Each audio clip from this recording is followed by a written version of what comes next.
Hidup tak selalu berada di bawah. Jika bekerja keras disertai dengan doa, pasti keadaan akan berubah. Hal itu yang menjadi pegangan hidup seorang petugas penanganan prasarana dan sarana umum atau PPSU Muhammad Prayoga. Yoga, sapaan akrabnya, bersyukur dengan pekerjaannya sebagai PPSU, bisa melanjutkan sekolah paket B atau SMP dan paket C atau SMA. Ia menceritakan perjalanan hidupnya saat ditemui oleh tim wartakotalive.com di rumahnya di kawasan Rawamangun, Kecamatan Pulo Gadung, Jakarta Timur. Pria berkulit sawo matang ini merupakan anak sulung dari pasangan Safrudin dan Nur Aini, lahir pada 5 Mei 1999. Sejak lulus SD pada tahun 2012 hingga 2013, Yoga tidak melanjutkan sekolah ke jenjang SMP. Hal ini karena kondisi ekonomi orang tuanya yang tidak sanggup membayar uang sekolah. Setelah membantu ayahnya berjualan, Yoga juga mencari uang tambahan dengan cara menjadi tukang parkir, ojek payung, serta membersihkan kuburan. Dalam sehari, Yoga minimal mendapatkan uang untuk keperluan sehari-hari Rp50.000 hingga Rp70.000. Sebagian uangnya ia berikan ke ibunya agar bisa membeli kebutuhan pokok sehari-hari. Awalnya Yoga tak percaya diri karena ia hanya lulus sekolah dasar, namun karena dorongan dari tetangganya dan sang ayah, ia pun memberanikan diri untuk melamar menjadi PPSU di Kelurahan Kenari, Jakarta Pusat. Ia berhasil lulus ikut tes tertulis dan praktek lapangan dengan nilai yang cukup tinggi dibanding teman-temannya yang lain. Gaji pertamanya di tahun 2018 sesuai UMR sekira 3,6 juta rupiah dan digunakan oleh Yoga untuk kebutuhan ekonomi keluarga. Setahun berjalan menjadi PPSU Kelurahan Kenari, tahun 2019 ia ikut program sekolah paket B dari Basnas Pemerintah Kota Jakarta Pusat.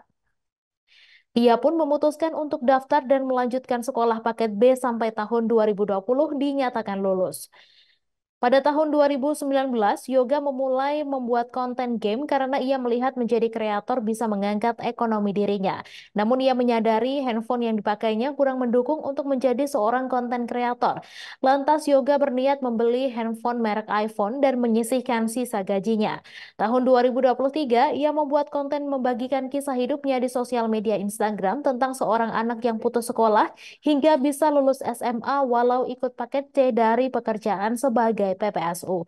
Kisahnya ini viral hingga ia diundang ke salah satu podcast YouTube Plus 26 yang digawangi oleh Boris Bokir. Pria kelahiran 1999 ini pun semakin bersemangat untuk membuat konten-konten. Saat ini ia fokus membuat konten review makanan. Dalam satu bulan, ia bisa mendapatkan penghasilan dari konten yang dibuat sekira 1 juta hingga 2 juta rupiah. Yoga tinggal di sebuah pemukiman kumuh dan bangunannya non-permanen dan di sisi kanan kirinya merupakan pengepung barang rongsokan. Rumah yang ditinggalinya ini bukan milik orang tuanya, namun milik kakak dari ibunya. Kondisi rumah yang tak layak membuat Yoga berniat ingin membeli rumah dengan cara kredit. Ia ingin membawa saudara-saudaranya itu tinggal di rumah yang layak. Yoga ingin mengubah hidup dari kerja keras yang dijalaninya selama ini. Ia belum ada rencana untuk keluar dari pekerjaan sebagai PPSU karena penghasilan sebagai konten kreator masih rendah. Tak menutup kemungkinan jika penghasilan sebagai konten kreator sudah tinggi, Yoga akan merekrut editor atau membentuk tim.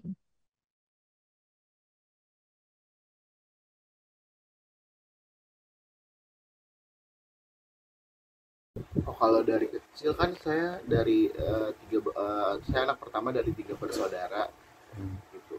Cuman emang dari kecil kita di keluarga yang ekonominya yang kurang gitu. Terus pas kita juga pernah putus sekolah semua. Tiga tiga. Tiga-tiganya putus sekolah. Nah, abang kelahiran tahun berapa emang? Saya kelahiran 99. 99. Nah, ketika putus sekolah SD atau SMP? SD. SD. Pas SMP.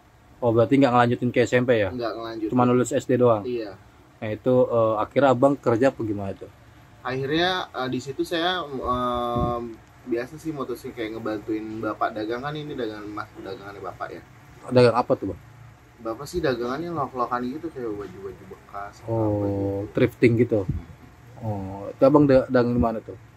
Kita ke pasar-pasar aja sih, ke pasar-pasar, kalau enggak ke, pokoknya ya kita keliling lah, Keliling juga. nawar-nawarin ke temen-temen.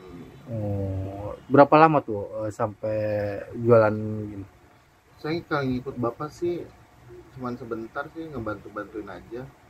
Paling kayak ntar sambil kayak kita jadi tukang parkir, ojek payung gitu-gitu.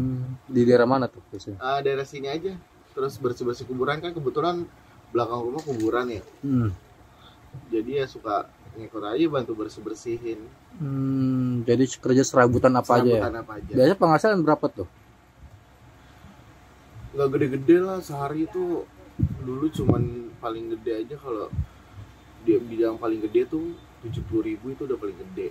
70.000 per hari. Sampai berapa lama tuh kira-kira? Berapa Itu tahun?